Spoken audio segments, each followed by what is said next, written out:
24-এর নির্বাচনের আগে আরো একটা বড় খবর। কলেজ বিশ্ববিদ্যালয়ে এবার সবাইকে ভোটের পাঠ, সিলেবাসে থাকছে নির্বাচনী প্রক্রিয়ার খুঁটিনাটি। নির্বাচন কমিশনের সঙ্গে সমঝোতাপত্র সই হয়েছে ইউজিসির। সুমন মহাপাত্র আমাদের সঙ্গে রয়েছেন টেলিফোন, আমাদের সহকর্মী। সুমন, ওই সমঝোতাপত্রে কি লেখা আছে? দেখো, বিভিন্ন সময় আমরা দেখি বিভিন্ন জেলায় বিভিন্ন গ্রামে প্রচুর ভোট না পড়া থেকে যায়, ভোট দিতে যান না মানুষ। সেই জায়গায় কলেজ বিশ্ববিদ্যালয়ের পড়ুয়াদের ভোটিং শেখানো হবে, কি করে ইলেকটোরাল লিটারেসি বাড়ানো যায় সে বিষয়টা শেখানো হবে এবং সম্পূর্ণ নির্বাচন প্রক্রিয়া সম্পর্কে তাদের অবগত করা হবে। প্রয়োজনে বিষয়টাকে ডেইলি রুটিনের মধ্যে আনতে বলা হয়েছে, তার জন্য আলাদা করে নম্বর বরাদ্দ করতে বলা হয়েছে, যাতে ভোটিং এর ক্ষেত্রে অ্যাওয়ারনেস বাড়ে, সচেতনতা বাড়ে, প্রত্যেকে যাতে ভোট দিতে যান এবং সেই গ্রামে গিয়ে যাতে প্রচার হয়, দরকার পড়লে সেমিনার, দরকার পড়লে আলোচনা সভা, এগুলো যাতে হয় তার জন্য কিন্তু উদ্যোগ নিচ্ছে ইউজিসি এবং এক্ষেত্রে রাজ্য সহমত, অর্থাৎ সবাই চাইছে কলেজ বিশ্ববিদ্যালয়ে ভোটিং এর পার্ট হোক। বেশ, ধন্যবাদ সুমন। এবার অন্যান্য খবরে নজর রাখা যাক। দেখুন, আপনার চাকরি নিয়ে যে দুর্নীতি হয়েছে এসএসসি সেটা নিজে পরিষ্কার করে দিয়েছে।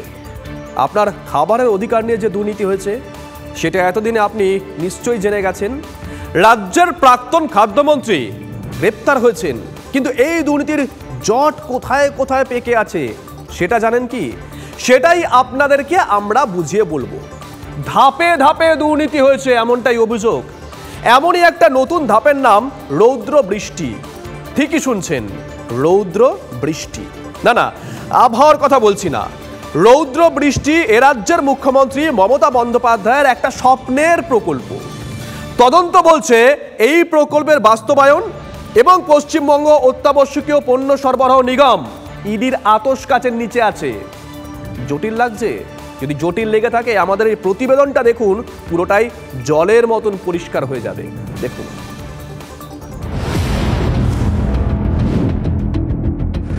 রেশনের লাইনে দাঁড়িয়ে চাল, ডাল, আটা, ময়দা কেনে আমজনতা।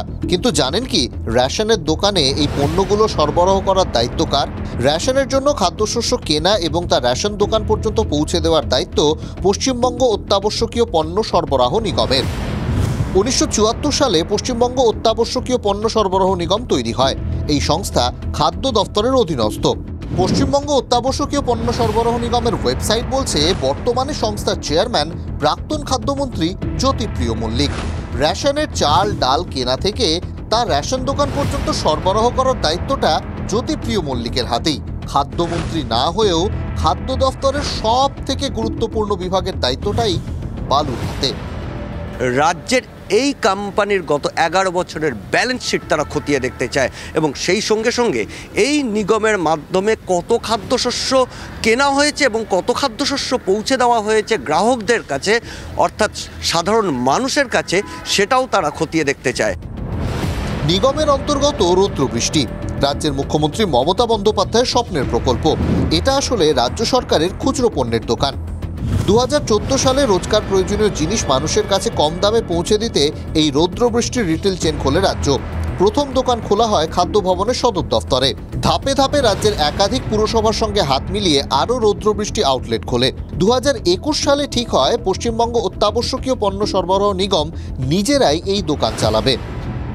একদিকে এই রৌদ্রবৃষ্টিতে বিভিন্ন পণ্য সরবরাহ করবার জন্য একাধিক বেসরকারি কোম্পানির সঙ্গে ডিল হয়েছিল, সেই লেনদেন ইডি স্ক্যানারে রয়েছে, কারণ ইতিমধ্যেই অরণ্য ভবনের যে তল্লাশি, সেই তল্লাশিতে রৌদ্রবৃষ্টি সংক্রান্ত একাধিক নথি পাওয়া গেছে এবং সেখান থেকেও একাধিক গরমিলের হদিশ পেয়েছেন ইডি আধিকারিকরা।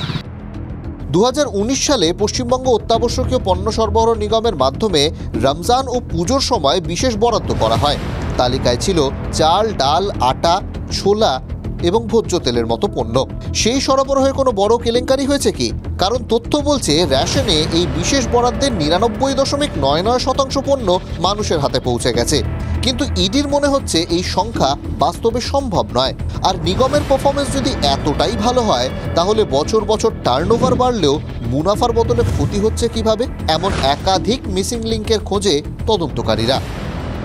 কেনা বেচা যত দুর্নীতি সব কিন্তু এই জ্যোতিপ্রিয় বাবুর নেতৃত্বে হয়েছে। আমরা কি সবই বুড়বাক? হ্যাঁ, আমরা সব ঘাসে মুখ দিয়ে চলি? 2011-12 অর্থবর্ষ থেকে 2022-23 অর্থবর্ষ পর্যন্ত অত্যাবশ্যকীয় পণ্য সরবরাহ নিগমের হিসেবে এই মুহূর্তে ইডির পাখির চোখ। সরবরাহ নিগমের মধ্যেই দুর্নীতির বীজ লুকিয়ে রয়েছে, এটাই এপিসেন্টার, এবং সেই কারণেই এর প্রত্যেকটা হিসেবেই নতুন নতুন দুর্নীতির সূত্র সামনে আনবে এমনটাই আশা ইডি আধিকারিকদের। ক্যামেরায় অমিতের সঙ্গে সিজার, TV9 বাংলা। লোকসভা নির্বাচনের টার্গেট বেঁধে দিলেন প্রধানমন্ত্রী। আসন্ন লোকসভা নির্বাচনে বিজেপির ভোট শতাংশ 50-এর ওপরে নিয়ে যাওয়ার টার্গেট, দলীয় বৈঠকের টার্গেট বেঁধে দিয়েছেন খোদ নরেন্দ্র মোদী। জ্যোতির্ময় আমাদের সঙ্গে টেলিফোনে রয়েছেন, আমাদের সহকর্মী। জ্যোতির্ময়, 2019-এর নির্বাচনে বিজেপি পেয়েছিল 37%-এর কিছু বেশি ভোট, হাসতে হাসতে সরকার গঠন করেছিল। এবার শুধুমাত্র আসন নয়, শতাংশ রীতিমতন বলে দিচ্ছেন নরেন্দ্র মোদী। কেন, কি কারণে? দেখো, পরপর দুটো টার্ম সরকার চালানোর পর খুব স্বাভাবিকভাবেই একটা প্রতিষ্ঠান বিরোধী হাওয়া রয়েছে এবং বিরোধীরা সেক্ষেত্রে লাগাতার প্রচার করছে, এবং সেক্ষেত্রে বিরোধীদের প্রচারের অভিমুখ যেদিকে রয়েছে তার মধ্যে অন্যতম সাধারণ মানুষের কাছে মূল্যবৃদ্ধির কারণে সুযোগ সুবিধা পৌঁছয়নি। সরকার কেন্দ্রীয় প্রকল্প নিয়ে যতই ঘোষণা করুক বা বিভিন্ন রকমের প্রচার করুক, তার সুবিধা কতটা প্রান্তিক মানুষের কাছে পৌঁছেছে তা নিয়ে প্রশ্ন রয়েছে। যুব সমাজ কর্মসংস্থানের অভাবে ভুগছে, এবং যেটা সব থেকে গুরুত্বপূর্ণ বিষয় তা হচ্ছে জাতপাত বা একেবারে ধর্মীয় মেরুকরণের অভিযোগ বিজেপির বিরুদ্ধে উঠছে। আর ঠিক এই প্রচারগুলোকে পাল্টা মোকাবিলা করতেই প্রধানমন্ত্রী গতকাল কেন্দ্রীয় পদাধিকারীদের বৈঠকে বিজেপি অফিসে তিনি একটা গাইডলাইন বেঁধে দিয়েছেন, এবং সেখানে তিনি খুব স্পষ্ট করে বলেছেন যে প্রচারে 4টি ফোকাস থাকবে। প্রথমত, মহিলাদের জন্য সরকার কি কাজ করেছে তা প্রচার করতে হবে। কৃষকদের আর্থিক উন্নয়নে সরকারের কি কি প্রকল্প এবং কিভাবে কৃষকদের কাছে লাভ পৌঁছেছে সেই বিষয়ে প্রচার করতে হবে। যুব সমাজের কর্মসংস্থানে সরকারের কি কি পদক্ষেপ রয়েছে, এবং বিশেষত সব থেকে বেশি গুরুত্ব তিনি দিয়েছেন দারিদ্র দূরীকরণের ওপরে সরকারের কি কি পদক্ষেপ সেই প্রচার করতে হবে। এবং তিনি বলেছেন যে দারিদ্রতা সেটা সব থেকে বড় জাতি হিসেবে প্রচার করতে হবে, এবং তা সম্পূর্ণভাবে নির্মূল করতে সরকার বদ্ধপরিকর। ফলত জাতিগত কোনো রাজনীতিকে যেন এক্ষেত্রে গুরুত্ব না দেওয়া হয় সেই সাবধানবাণী প্রধানমন্ত্রী শুনিয়েছেন।